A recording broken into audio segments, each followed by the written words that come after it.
Hello friends, હું છું મનીષા બત્રા. જીવનશૈલીથી તમારું ખૂબ ખૂબ સ્વાગત છે મારી ચેનલમાં. આજે હું તમારા સાથે શેર કરવાની છું વન પોટ ન્યુટ્રિશિયસ મીલ કે જે આ રાઈસ સાથે બહુ સર્વ કરવામાં આવે છે અને એ આપણા ફણગાવેલા મઠની બનેલી છે કે જે હેલ્થ માટે બહુ જ સારી છે. એમાં પ્રોટીનના જે કન્ટેન્ટ છે બહુ સારા છે. તો એના માટે આપણે જોઈશે 2 કાંદા મીડિયમ સાઇઝના, 2 ટામેટાં અને 3-4 કળી લસણની જોઈએ છે. અને અગર મેં ચોપ કરું તો એક બિગ બોલ જેટલી મેં આટલી પાલક લીધેલી છે. કમસે કમ 150 ગ્રામ 200 ગ્રામ જેટલા મેં લીધેલા છે ફણગાવેલા મઠ. એને મટકી બી કહેવામાં આવે છે. આ જે બધા છે મેં સ્પાઇસીસ છે એક બોલમાં કાઢેલા છે, મિક્સઅપ કરેલા છે. તેલ અને સ્વાદ પ્રમાણે મીઠું. આ બધા જે ઇન્ગ્રીડિયન્ટ્સ છે મસાલાના, એ તમને ડિસ્ક્રિપ્શન બોક્સમાં મળી જશે, ક્વોન્ટિટી સાથે મળી જશે. અહીંયા આગળ લીધેલું છે 1 કપ પાણી, અડધો કપ દહીં અને 2 ચમચી ચણાનો લોટ.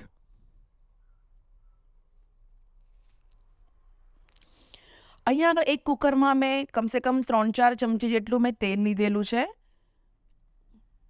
ચમચી આપણે નોર્મલ ટીસ્પૂન જેટલી જ લીધેલી છે મેં. 3 ચમચી તેલ. એમાં આપણે નાખવાનો છે અજવાઈન એટલે અજમો. તેલ ગરમ થાય પછી અજમો નાખવાનો છે અંદર. આવી રીતે કોઈ પણ ફણગાવેલા પ્રોટીનમાં લાઈક મગમાં, મઠમાં, ચણામાં, કોઈ પણ કઠોળમાં અગર તમે એના સાથે તમે અગર અજમો નાખો તો એનાથી જે ફ્લેવર છે બહુ એન્હાન્સ થઈ જાય છે. અને બીજું કે જે સાઈડમાં જે ગેસ વગેરે પણ થતો નથી પેટમાં. તો અહીંયા આગળ મેં અજમો નાખ્યો છે. ત્યારબાદ થોડું જીરું, ત્યારબાદ થોડી હિંગ નાખવાની છે, અડધી ચમચી જેટલી. અને જે પણ જે કાંદા, લસણ જે બધા હતા એને ફાઇનલી ચોપ કરી લીધા છે, તે અત્યારના આપણે એમાં એડ કરવાનું છે. અત્યારનું હું એડ કરી રહી છું લસણ ફાઇનલી ચોપ્ડ. ત્યારબાદ એમાં કાંદા નાખી અને એને આપણે ધીમા તાપે એને આપણે પ્રોસેસ ચાલુ કરવાની છે, શેકવાની.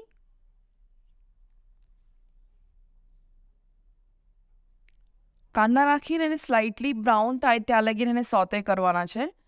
મીડિયમ ગેસ છે મારો અત્યારના મીડિયમ ફ્લેમ ઉપર જ છે.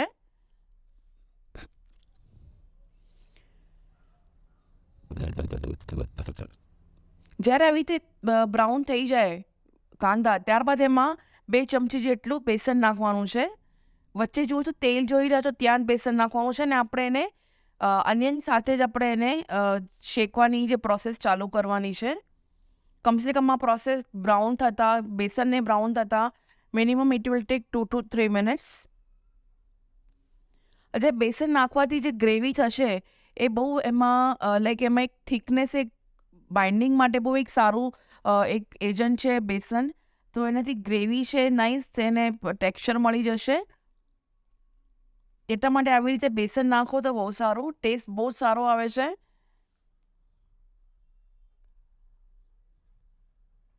હવે આવી રીતે બેસન થયા બાદ ગેસ એકદમ જ મીડિયમ રાખજો, નહીં તો નીચે લાગવાના ચાન્સીસ, બળવાના ચાન્સીસ બહુ વધી જાય છે. ત્યારબાદ એમાં આપણે ટામેટાં એડ કરવાના છે. તમે જોઈ રહ્યા છો આ શેકવાની પ્રોસેસ કેવી થઈ રહી છે બેસન અને કાંદાની.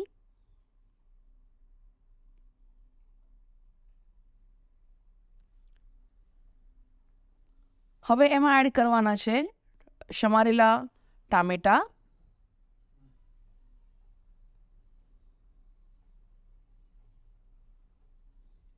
એને પણ આપણે સારી રીતે સોતે કરવાના છે.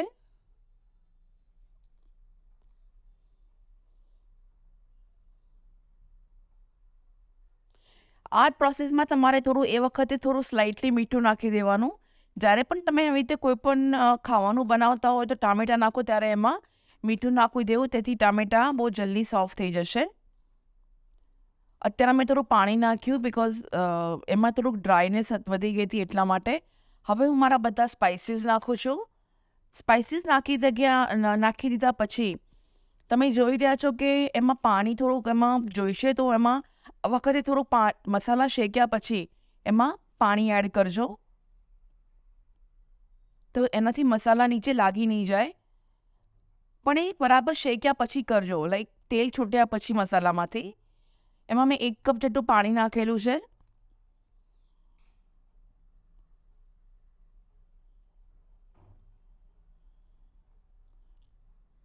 તમે જોઈ રહ્યા છો કે ગ્રેવી કેટલી ફાઇન, એમાં એને એક ટેક્સચર મળી ગયું છે, એક એને લાઈક કેટલી સ્મૂથ એક ગ્રેવી તૈયાર થઈ ગઈ છે.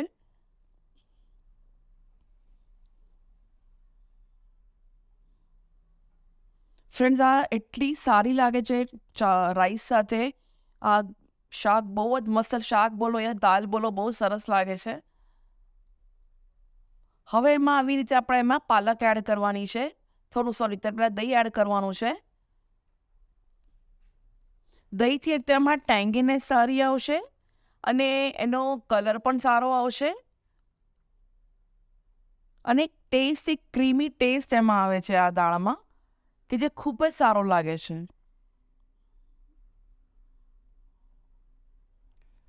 જો એનો કલર કેટલો ફાઇન થઈ ગયો, લાઈક રેડ કલરમાં, રેડિશ અને ક્રીમિશ જેવો કલર થાય છે આ.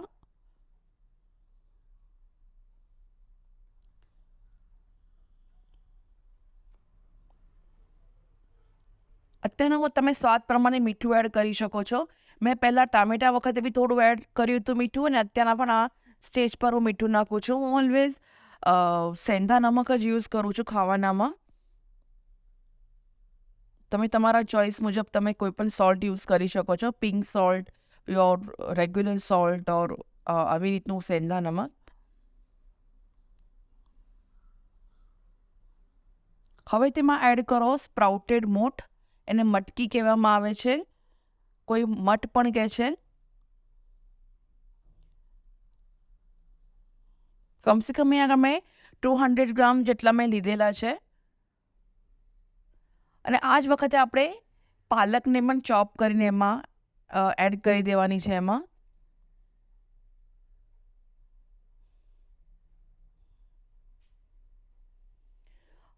અને આ જે વેજીટેબલ્સ છે એને જે બી આપણે પાલક છે યા તો પછી મઠ છે, તો એને કૂક થવા માટે પાણી જોઈશે, મોઇશ્ચર જોઈશે. તો એના માટે પાણી વન મોર તમારે 1 કપ જેટલું પાણી એડ કરવાનું છે આમાં. એટલે બધું સબમર્જ થવું જોઈએ, બધું એકદમ ડૂબી જવું જોઈએ, એવી રીતે પાણી રીતે નાખીને ચેક કરી લેવાનું છે. બહુ વધારે પડતું કોઈ પાણી નહીં નાખતા. ઓલવેઝ ચેક, તમે જ્યારે પણ આવી રીતે ખાવાનું બનાવો ત્યારે ઓલવેઝ વચમાં ચેક કરતા રહેવું.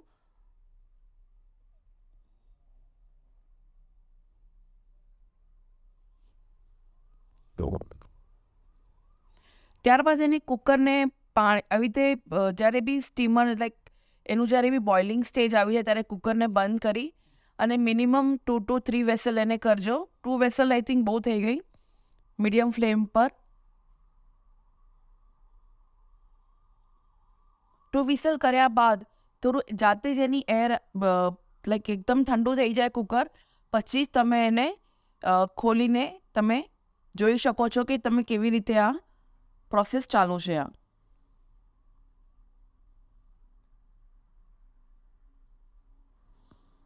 મિનિમમ 2 વિસલ કરવાની છે અને કુકરને એકદમ ઠંડુ થઈ ગયા બાદ પછી જ તમારે એને ખોલવાનું છે. તો લો ફ્રેન્ડ્સ, આ તૈયાર છે ગરમા ગરમ 1 પોટ દાળ, કે જે રાઈસ સાથે, પરાઠા સાથે બહુ સારી લાગે છે, ભાખરી સાથે બી બહુ સારી લાગે છે. પણ આઈ થિંક તમે રાઈસ સાથે ખાશો તો એની મજા જ કંઈક ઓર આવશે.